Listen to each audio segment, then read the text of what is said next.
Hello, good evening. Once again, welcome all to this edition of Fridays. And today's topic is about nerve injuries in blocks. Have we understood everything? I want to declare something that it is some evidence and some experience.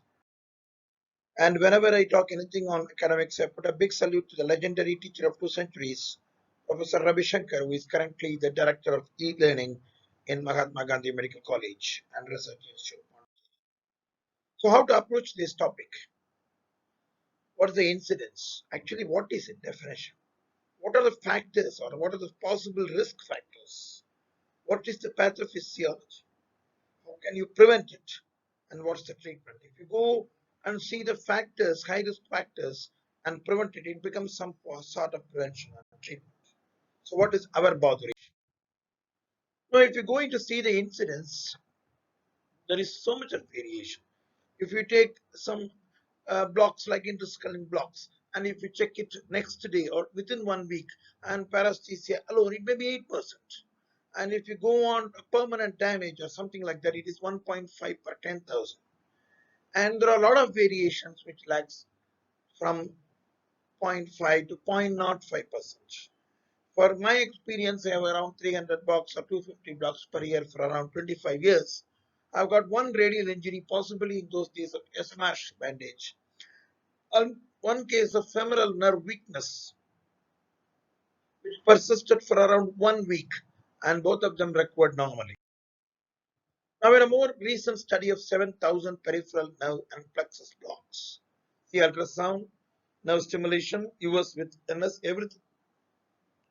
7,000, only 30 patients for some neurological assessment, out of which only 3 had some disease. So everything is there. Now, whether the USG has got some role in at the decrease of this nerve injuries is now with this study, it is some sort of question. Now we can see 0.05%. Yes, we accept that. USG is safer. It targets nerves, and individual targets and trunks are possible. It has got a definite endpoint. The onset is faster. The rescue blocks are possible. The volume is less. The conversion to GA is almost nil. And even many surgeries are possible. Previously, we did not do AK amputations and clavicles and nerve blocks. Now we are doing it. Now we are wondering how this is possible like this. But what is the main thing? Does it decrease the incidence of nerve injuries? Yes, that's questionable.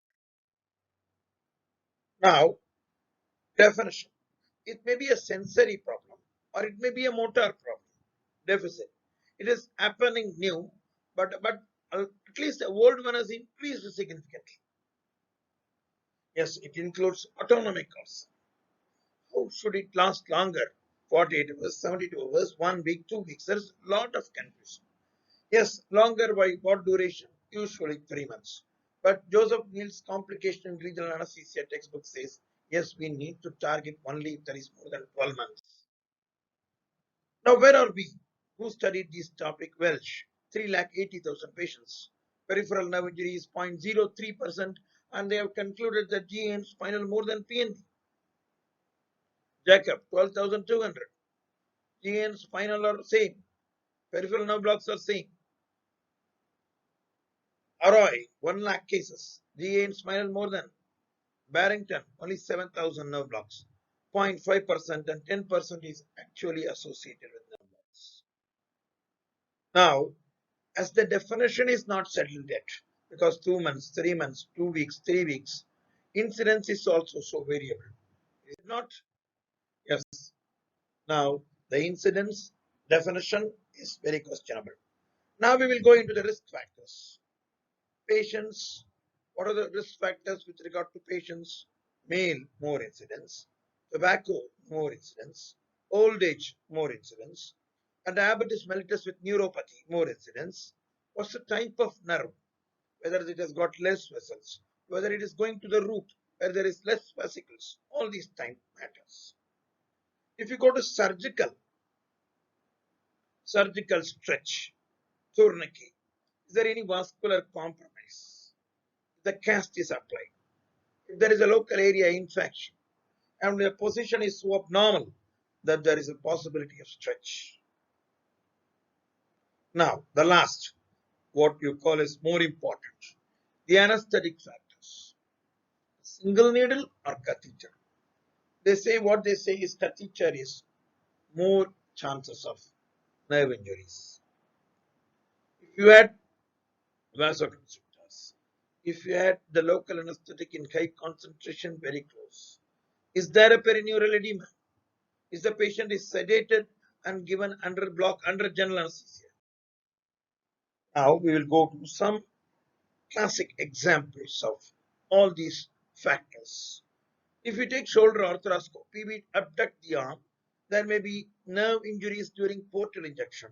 They will inject lot of saline and this may cause compression and fluid edema of the brachial plexus.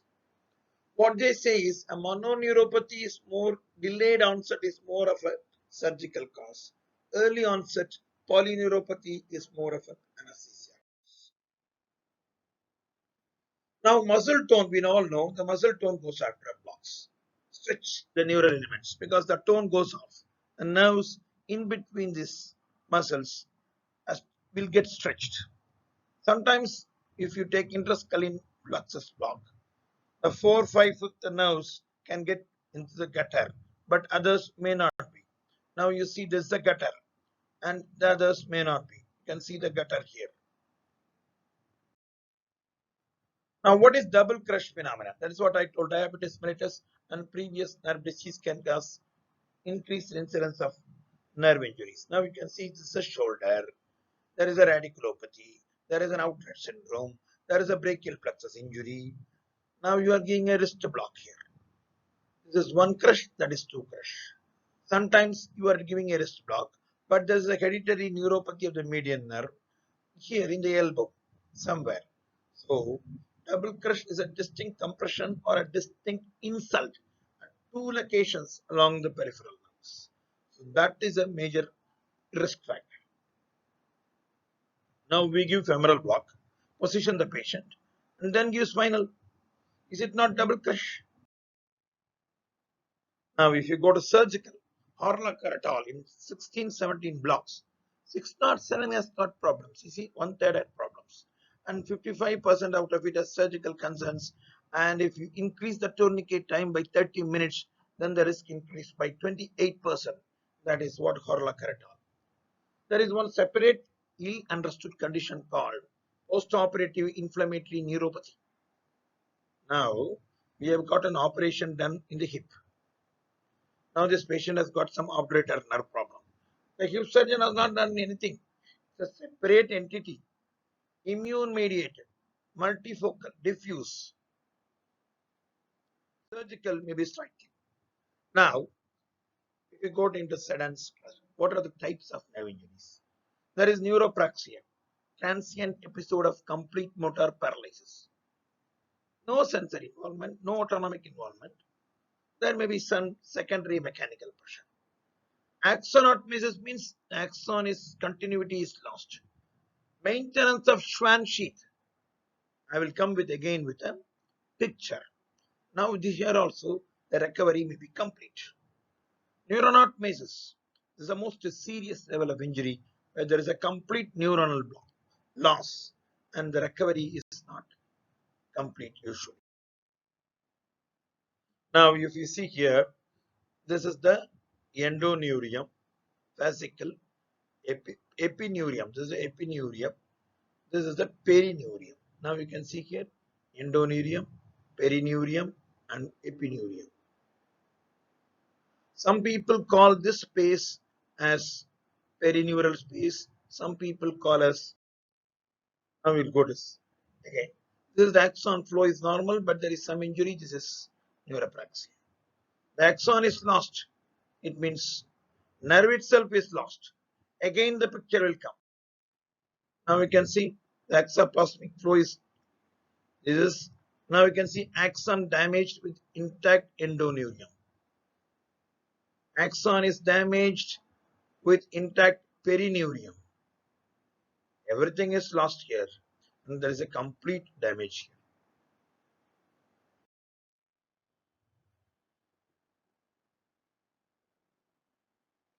Anesthetic risk factors. We all know the role of needle injuries. The nerve injury was most mere with short bevel needles. What is this short bevel? This is the short bevel. This is the long bevel.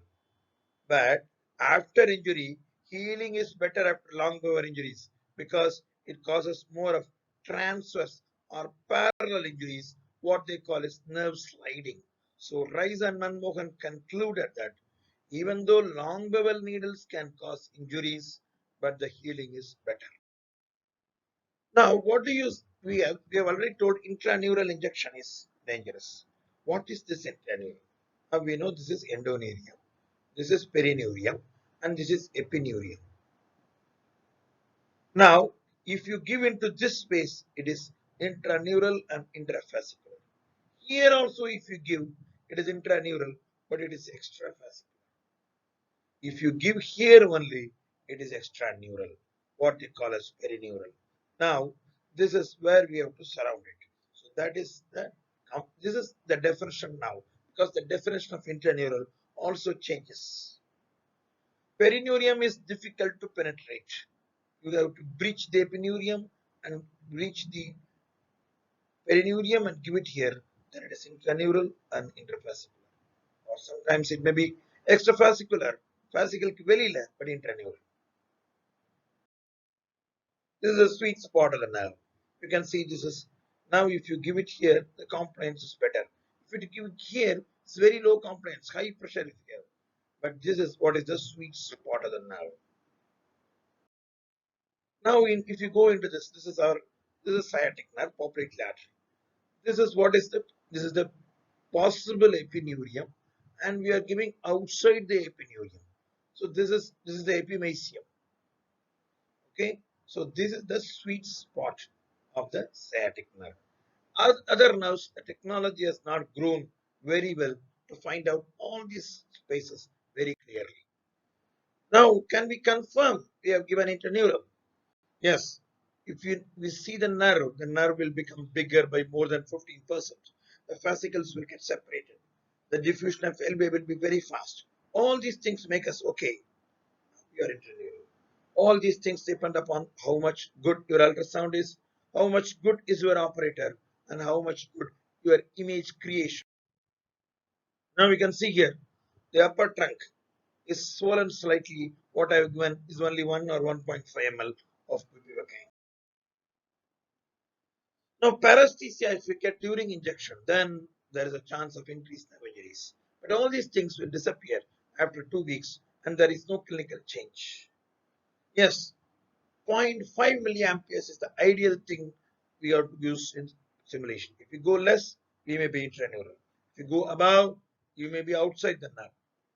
High injection opening pressure. As soon as you inject, the pressure is high, don't inject. More than 15 psi. Pain on injection, no inject.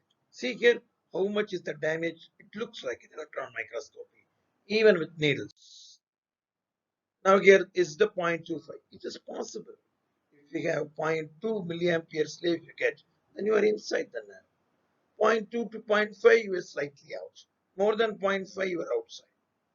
So previously it was like this. Now it is slightly switching towards that. A low opening pressure less than 15 psi indicates an extrafascicular, fascicle velila, or extraneural. A high opening pressure means definitely it is intraneural. Now, okay, we are so bothered about this intraneural injection, extrafascicular. What happens? There is a pathological change in the compound motor action potential amplitude for 6 months. It is not able to develop a compound action potential. The potential is decreased. But is there a clinical change? Nothing. Is there any patient complaint? Nil. Now we give local anesthetics. They have been proved to be toxic if neural agent. They have proved that if you give 0.5% ropivacaine and even 1% ropivacaine high doses are producing apoptosis in rat sciatic nerves. And adrenaline more than 1 in 2 lakhs, 5x per ml. Yes, the dose reduction. Combined with local anesthetic and bupivacaine with adrenaline, yes, the neural blood flow comes down by 80%. Beware of adrenaline. All other drugs, opioids, steroids, not much of a problem. But what they have found, causing nerve damage or apoptosis is ketamine and midazolam. But dexmed slightly better. So we have to give local anesthetics, adequate concentration, extraneural, and add dexmed or opioids, no ketamine or medicine. This is what is the routine thing. If you want to add adrenaline, no, not less than 5 max. There are additives like chlorocazole, sodium bisulfate. All these things we don't know. All these things may cause. They have been attributed to some neural injuries. Now, can we study it? We have found out during injection, anesthesia is there, pain is there, then it is likely to be intraneural. If we give a sedation or GA, how can you find out? Yes, this is a problem of intense sedation. Now we are COVID times. Everyone is on rivaroxaban, apicoxaban, all these drugs, newer drugs we have come to know. Now be precise in your blocks. Ultrasound.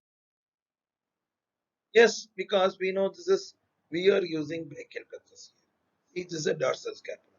This is the transverse cervical. This is the suprascapular artery. So many vessels surrounded by veins also.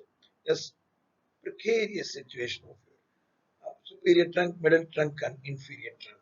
Indian just above the first trunk. Yes, you see here, so many vessels.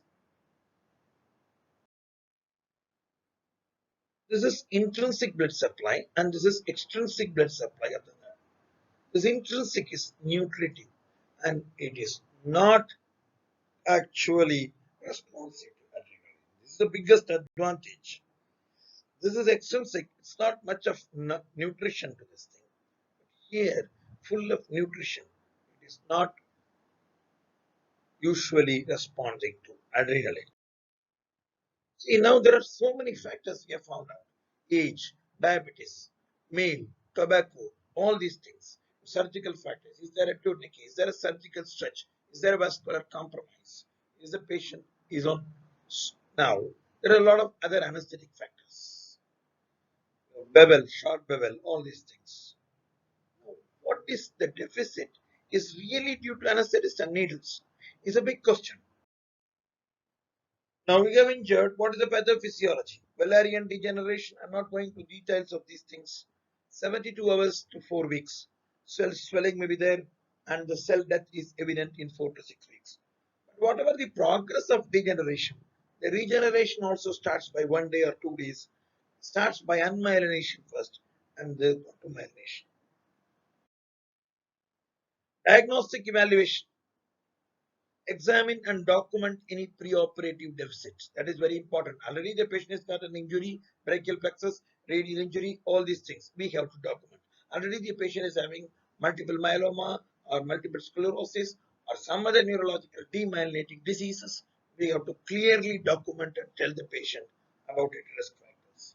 Yes, we need to take the history because many times we will not know the patient is on rivaroxaban, all these things. Patient is a diabetic, patient has got a neuropathy. So we need to clearly, is an acute, it is a subacute, it is insidious, it is associated with the pain, it is associated with swelling, all these things. Complete local examination, whether there is a swelling, hematoma, all these things. Look for an ultrasound and see whether there is an hematoma. Then neurological examination and look for changes. Electromyography and nerve conduction studies will tell, yes, there is a nerve problem. But is it due to anesthesia? Who knows? What is the treatment like? Mostly it is recoverable. If we don't do anything, it's recoverable. But if there is any correctable cause, we have to be careful. For example, hematoma occurring, now we have to remove.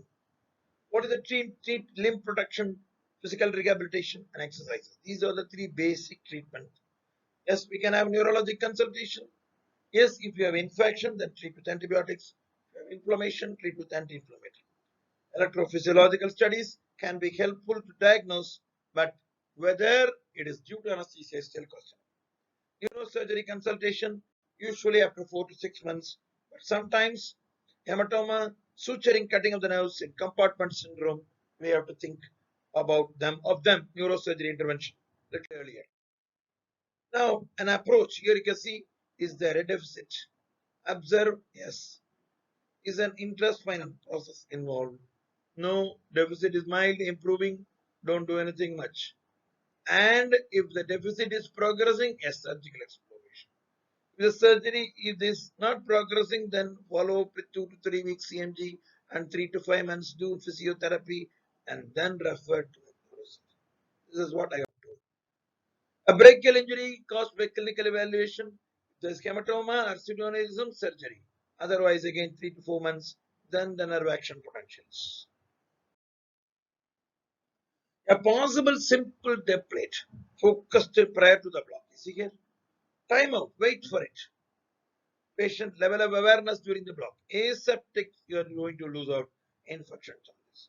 Type of needle, catheter depth of the skin, ultrasound use, absence if you don't give pain and paresthesia, resistance, use pressure monitoring, blood, nothing. Local anesthetic, beware. What do you need actually? Which drug, which concentration? What is your target? Identify and give the targeted blood volume, cheap, local anesthetic volume, and its concentration. Additives, yes, if you have any doubts, avoid epinephrine. Otherwise, dexmedetomidine has been proved to be better. Success of blocks, yes, sometimes the block is supplemented by here. You also create a double crush. You have when a brachial plexus block, but the radial is slightly spine, or the musculoskeletal is spine. Target again and give. Yes, the double crush again comes. See the multiple blood vessels, tremendous factory in the axonal number. The fascicles are interconnected and steady, even if a damaged fascicle is able to help it out. So, if there is a neuronal injury, is there any clinical relevance?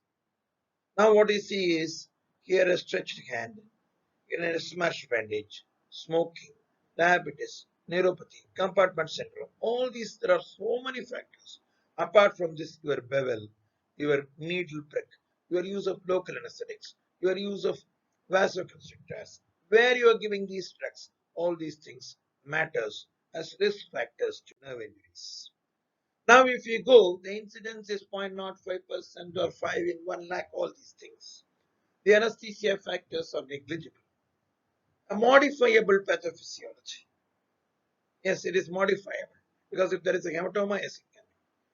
How much is the clinically relevant cases is due to anesthesia, and how many cases are really anesthesia induced?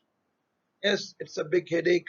Have we understood too much, or have we understood less, or we are too much splitting our head for almost a non-entity? Thank you. Long live the ISA.